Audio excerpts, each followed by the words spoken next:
It is being observed every year on 31st May. ಹಂಗಿದ್ರೂ ಕೂಡ ಇದನ್ನ ಮಧ್ಯದಲ್ಲಿ ಯುವ ಪೀಳಿಗೆ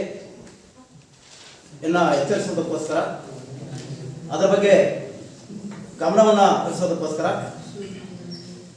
ಟೊಬ್ಯಾಕೋದಿಂದ ಆಗ್ತಕ್ಕಂಥ ದುಷ್ಪರಿಣಾಮಗಳ ವಿಚಾರಗಳಲ್ಲಿ ಏನೆಲ್ಲ ಮಾಹಿತಿಗಳನ್ನು ತಿಳಿಸುವ ಪ್ರಯತ್ನಗಳಲ್ಲಿ ಶಾಲಾ ಕಾಲೇಜುಗಳ ಪಾತ್ರ ಬಹಳಷ್ಟು ಮುಖ್ಯ ಅದ. ಅದು ನಮ್ಮ ಲಾ ಕಾಲೇಜ್ ವಿದ್ಯಾರ್ಥಿಗಳಲ್ಲಿ ಕೂಡ ಬಹಳಷ್ಟು ಮುಖ್ಯ ಅದ.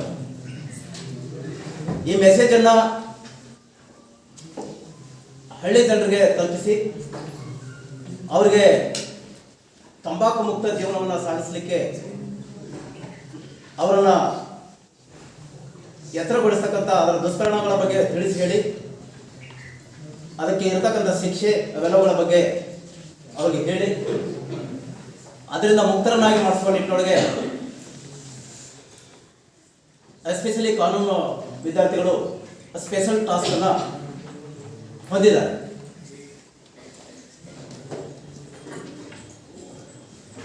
ವೇದಿಕೆ ಮೇಲೆ ಆಸೀನರಾಗಿರ್ತಕ್ಕಂಥ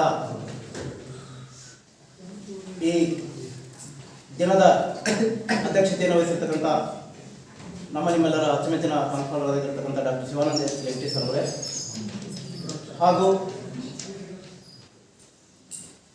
ಈ ಕಾರ್ಯಕ್ರಮದ ವೇದಿಕೆಯಲ್ಲಿ ಆಸೀನರಾಗಿರ್ತಕ್ಕಂಥ ಅತಿಥಿಗಳಾಗಿರ್ತಕ್ಕಂಥ ಡಾಕ್ಟರ್ ರೇಖಾ ಚೌಹಾಣ್ ಮೇಡಮ್ ಅವರೇ, ಹಾಗೂ ನನ್ನ ಇತರ ಉಪನ್ಯಾಸಕ ಅವರೇ, ಅಚ್ಚುಮೆಚ್ಚಿನ ವಿದ್ಯಾರ್ಥಿನಿಯರೇ, the tobacco, the name itself indicates in what it could be called.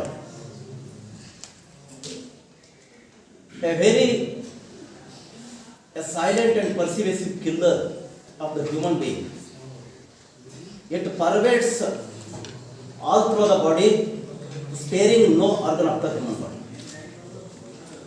ಇಂಥದ್ದೇ ಆರ್ಗನ್ಗೆ ಡ್ಯಾಮೇಜ್ ಮಾಡಬೇಕು ಅನ್ನುವಂಥ ವಿಚಾರ ಅದಕ್ಕೆ ಇರಲ್ಲ. ಒಂದ್ಸಲ ಟೊಬ್ಯಾಕೋ ಕನ್ಸಂಪ್ಷನ್ ಆತಂತಂದರೆ by way chewing or by way of smoking ಎರಡು ಥರದ ವಿಚಾರಗಳು ಬರ್ತವೆ ಇದರೊಳಗೆ.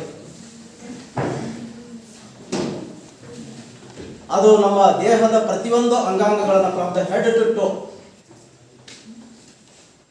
ತಲೆಯಿಂದ ತುದಿ ಬೆರಳಿನವರೆಗೂ ಕೂಡ ಏನು ವ್ಯಾಪಿಸಿಕೊಂಡಿರ್ತಕ್ಕಂಥ ನಮ್ಮ ಅಂಗಾಂಗಗಳು, ನರ್ವಸ್ ಸಿಸ್ಟಮ್ ಏನಿದೆ, ಅದು ಎಲ್ಲದನ್ನ ಹಂತ ಹಂತವಾಗಿ ಸಿಸ್ಟಮೆಟಿಕ್ ವೇದೊಳಗೆ ಡ್ಯಾಮೇಜ್ ಮಾಡ್ಬೋದು.